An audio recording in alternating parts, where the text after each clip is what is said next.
নমস্কাৰ মোৰ অন্য এটা ভিডিঅ'ৰ মাজলৈ আপোনালোকক স্বাগতম জনাইছো। হিন্দু ধৰ্মত ভগৱান শিৱৰ বিশেষ মহত্ব আছে। কোৱা হয় যে শিৱক পূজা কৰিলে ভক্তৰ সকলো মনৰ কামনা পূৰণ হয়। যদি বিধি অনুসৰি পূজা কৰা হয় তেন্তে মহাদেৱ সন্তুষ্ট হয় আৰু ভক্তক আশীৰ্বাদেৰে উপচাই পেলায়।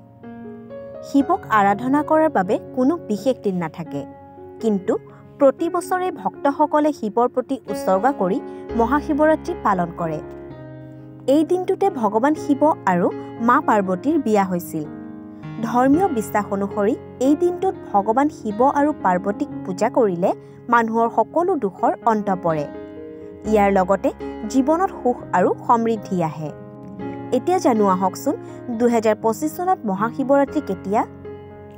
হিন্দু পঞ্জিকা অনুসৰি ফাগুন মাহৰ কৃষ্ণপক্ষ চতুৰ্থ তিথিৰ আৰম্ভণি 26 ফেব্ৰুৱাৰী বুধবাৰে পুৱা 11:08 পৰা হ'ব। লগতে এই তিথিৰ সমাপ্তি 27 ফেব্ৰুৱাৰী পুৱা 8:54 হ'ব।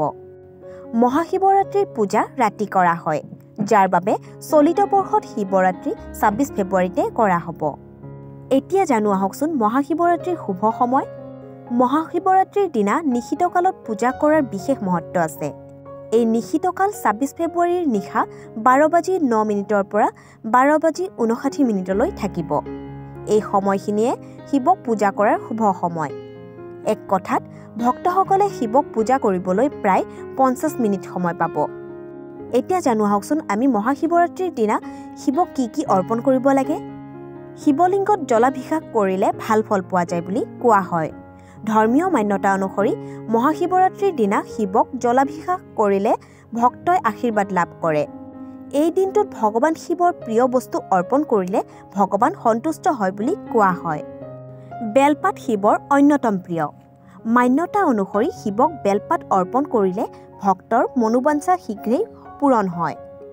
সনাতন ধৰ্মত 3টা পাতৰ ভিতৰত এটাক ৰজ, দ্বিতীয়টোক সত্য আৰু তৃতীয়টোক তমোগুণ বুলি গণ্য কৰা হয়।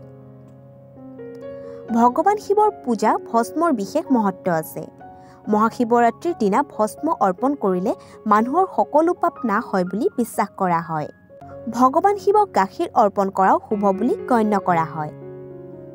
আশা কৰোঁ ভিডিঅ'টো চাই ভাল পালে। যদি ভিডিঅ'টো চাই ভাল পালে তেনেহ'লে লাইক, কমেণ্ট, শ্বেয়াৰ আৰু চেনেলটো ছাবস্ক্ৰাইব কৰি দিবলৈ কিন্তু নাপাহৰিব।